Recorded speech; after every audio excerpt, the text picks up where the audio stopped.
Es lógico que en esta época nosotros tenemos las inclemencias, digamos, de la temperatura y que el cuerpo se tiene que adaptar a tales temperaturas. Es lógico que en ciertas edades, fundamentalmente de chicos y fundamentalmente en la tercera edad o mayores, no se logra equilibrar tan bien ese movimiento de la temperatura entre el cuerpo y el exterior. ¿Y qué es lo que pasa? Aparecen algunos síntomas o aparecen algunas causas que nos llevan a la deshidratación. ¿Por qué? Porque hay una baja ingesta de líquido a partir de que en esas edades muchas veces no se siente la necesidad real de tomar la cantidad de líquido que se necesita.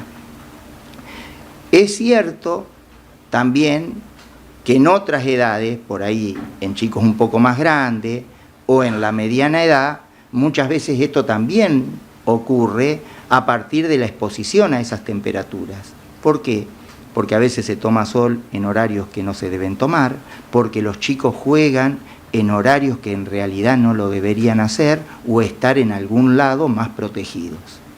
Entonces, ¿qué es lo que va pasando? El organismo empieza a perder mucho líquido.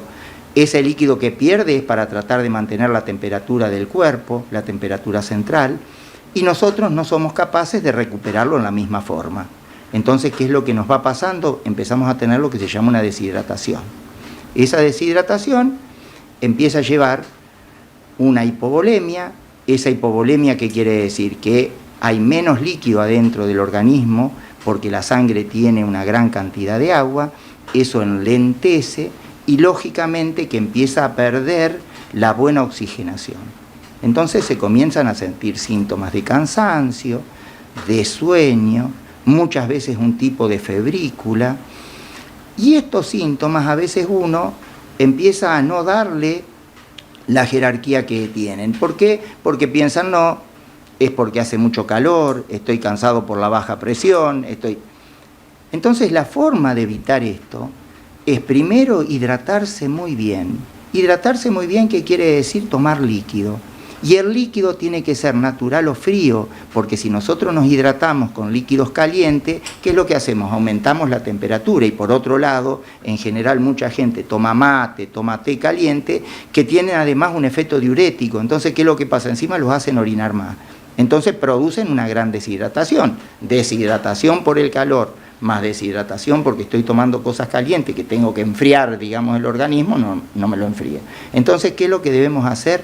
Hidratarnos mucho con cosas naturales o frías. ¿Para qué? Para poder bajar esa temperatura y por el otro lado, cuando transpiramos, lo hagamos para bajar la temperatura corporal. Por el otro lado también es la alimentación.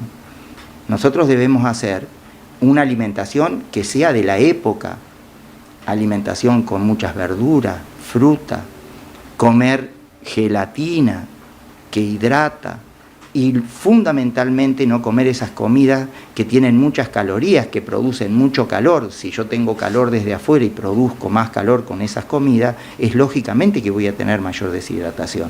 No exponerme a las altas temperaturas o al sol en los momentos que hace más calor, entre las 10, 11 de la mañana, 4 o 5 de la tarde. Si salgo a caminar o a hacer ejercicio, hacerlos en los horarios donde está más fresco, donde el sol ha amainado un poco. ¿Por qué? Porque lógicamente voy a tener también causas desde afuera, como es la actividad física y la temperatura, que me van a llevar a deshidratarme más. Por otro lado, también en esta época aumentan las enfermedades gastrointestinales. Entonces, lo que muchas veces tenemos que tener en cuenta que esas enfermedades gastrointestinales producen una gran pérdida de agua. ¿Por qué? Porque tenemos diarrea y de electrolitos, o sea, perdemos cosas de adentro del sodio, potasio, que tenemos que restaurar para que el organismo esté bien. Entonces, ante los primeros síntomas, uno no tiene que estar esperando a sentirse tan mal, sino que ante eso se debe consultar al médico para que rápidamente se tomen las medidas para evitar en caer también en otro problema que es la deshidratación. Estas cosas son básicas en el sentido de que casi todo lo podemos prevenir. El problema de prevenirlo depende de que nosotros entendamos que estas altas temperaturas, que están a una temperatura en general mayor a la del cuerpo, porque hay mayor temperatura de 37 grados, que es la temperatura que nosotros mantenemos en nuestro cuerpo. Entonces, ¿qué es lo que nos va pasando? Tenemos que usar mecanismos para poder bajar esa temperatura corporal que viene desde afuera, y el mecanismo en general es eliminando agua por la transpiración y la perspiración. ¿Cómo se evita? Tomando mucho líquido. Agua, soda, jugo, todo aquello que sea natural o frío. No exponerse a la temperatura en los horarios que hace más calor, no hacer actividad física al aire libre en situaciones con altas temperaturas, y por otro lado, entender que si nos aparecen síntomas, ya sea de cansancio, diarrea, vómito, dolor de cabeza, tenemos que concurrir rápidamente al médico y no esperar a tener consecuencias peores.